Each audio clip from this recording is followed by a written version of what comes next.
What's up, everybody? I'm tongue-tied because it's been quite the day. You're locked into BB Love Sports, where sports and gaming is the exquisite fusion. We're tied up here 6-6, but guess what? We got a lot of predictable stuff, mostly not coming from commentators, but coming from fans and stands and, you know, everybody on the board who's trying to say my team is great, my team is not so great. Well, the picks wasn't there between the Cowboys and Tampa Bay, okay? But with the Commanders, we saw all those picks. Picks on picks on picks, okay? We didn't see them, but we did see that one pick and a missed field goal from the kicker. So that's a familiar territory with the Cowboys. I like to call that, it's going to be the daggers, because the kicker must come through. So when tied up, and we see that happen a lot in playoffs, you got a little bit of room when your kicker comes through with those extra points. All right. So then on top of that, you're seeing pressure applied because the 49ers quarterback has a lot of time in the pocket. I counted 7 seconds with him having a lot of time. But then at the same time, the pressure is coming there with the Cowboys, and they are giving some incompletes. But still, I don't think this game is going to be a blowout. That's just what I'm saying. There have been sacks happening where the defense have gotten there from the Cowboys to the 49ers. And then you have that interception, though. That is just like, is this mentally going to happen? He was immediately set down. After that pick, it was,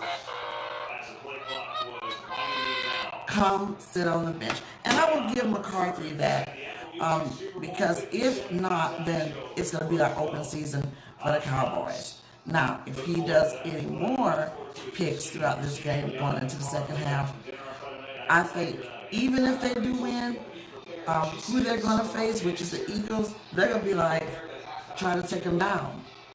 Okay, so I'm going to back it up a little bit to the Bengals and the Bills. The exposed got there, okay? Exposed. You got to see that there was a lot of missing components.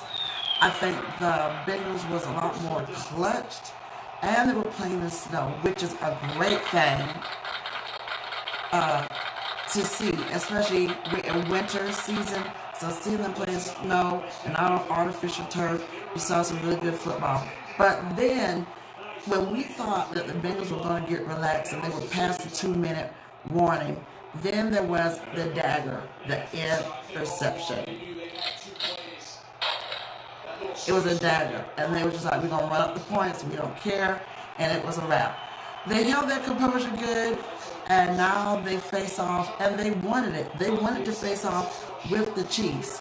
Okay, so now you got a whole mess sitting right there. You know they're going to try to go for those legs again, because we don't know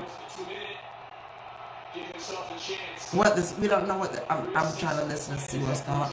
We don't know what the status is of the leg injury, even though he jogged off. When I started thinking back of Mahomes jogging off the field, he could have not been putting pressure on that foot. He could have just done it so good. I mean, anybody who has had an injury to the feet, you can jog it off and not put pressure on what's hurting. You know, walking and jogging off are two different things, because you can rely the pressure more on that leg. So you know that the Bengals are going to try and cover him. But the great thing about the Chiefs, they got a quarterback backup that's clutch, okay? So you can try and take his legs out if you want to, Bengals. He doesn't have a backup quarterback that's going to bomb, you know? Okay, so I did get some feedback from some of the Dallas players, the fans who love the players. Nobody's talking about Dak. They're already saying, well, if we lose, we beat Tampa Bay, which was a very weak response. So I did get a little help in the response department, and we talked about Dak's hairline looking like a cul-de-sac. Okay, ladies and gentlemen? Which which I thought was funny. Funny, and not too funny. But then when I saw what they were talking about, he had his head down after he did that interception. And then I was like, oh, there's the cul-de-sac.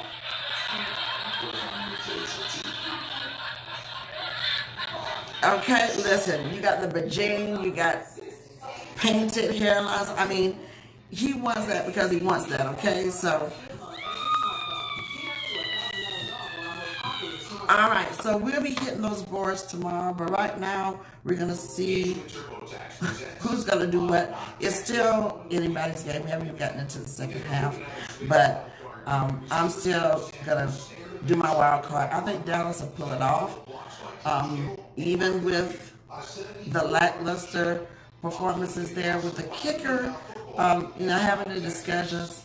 It just seems like it is in his head, and it's just like he has to get out of it. Because the kicker association is not a lot of them. I mean, he could get called and get some feedback. He could even get feedback from Mason Crosby, you know what I'm saying? Which is one of the most clutched. Not because he's a Packer, but because he's clutch. So whenever Mason Crosby loses or doesn't come through, we don't really give him hell like that because he's so clutch. All right, so we're going to get back to this game. Not a lot of people talking a lot, but I want to give a shout out to the Paynes. They're over at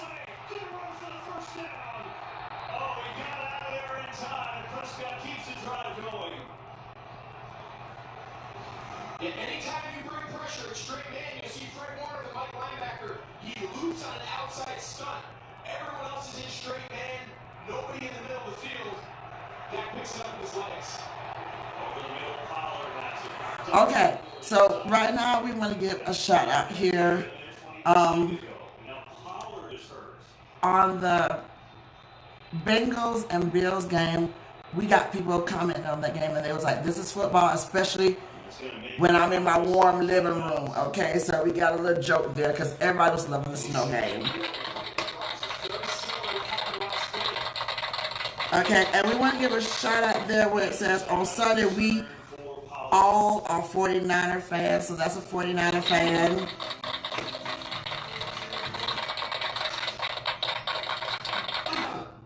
Okay, and then we want to give a shout out to Deb Payne and them.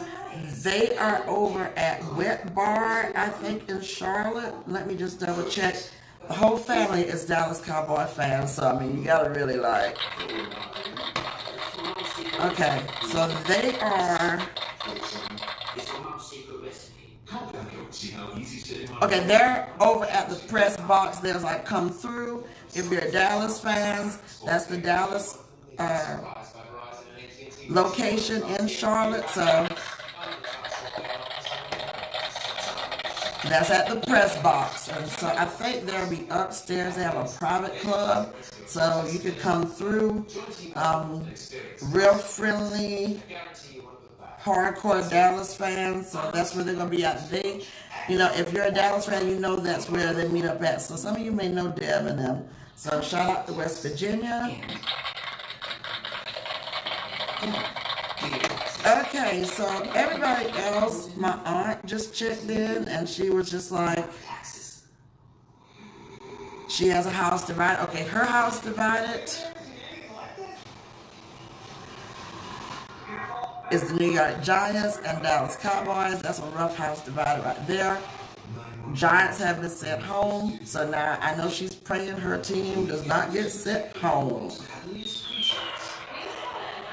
Okay, so she's giving me the hands. So I'm going to let that go. Okay, the last person that talked to me, they said,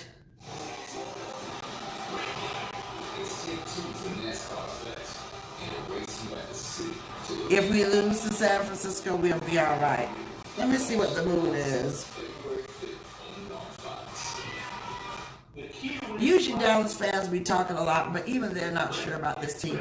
So look, let me know in the comments section down below, who do you want to go up against the Philadelphia Eagles? Do you want the Cowboys to go up against them, or do you want the 49ers? Leave your comments. Leave your comments on the polls, and we'll read them Monday night, and then we'll go through the stats. Now look, before the half, I took a look at the side-by-side stats. Nobody's blowing no one out of the water. There are really no big blowouts, so we just have to see what happens. Okay, we got a response from a cowboy, and he was like, "We're good." Okay, that's my cousin Patrick.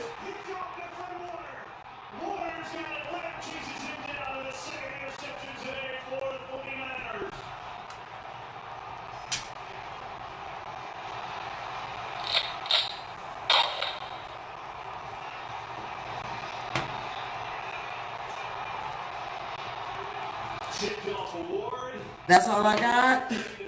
We kind of see where this is going unless they straighten up. And y'all go ahead and leave your. I'm gonna keep it real with mine. I'm gonna just stick with my pick. I'm not turning, but you see it. You see it. That's your quarterback. All right. Stay locked in.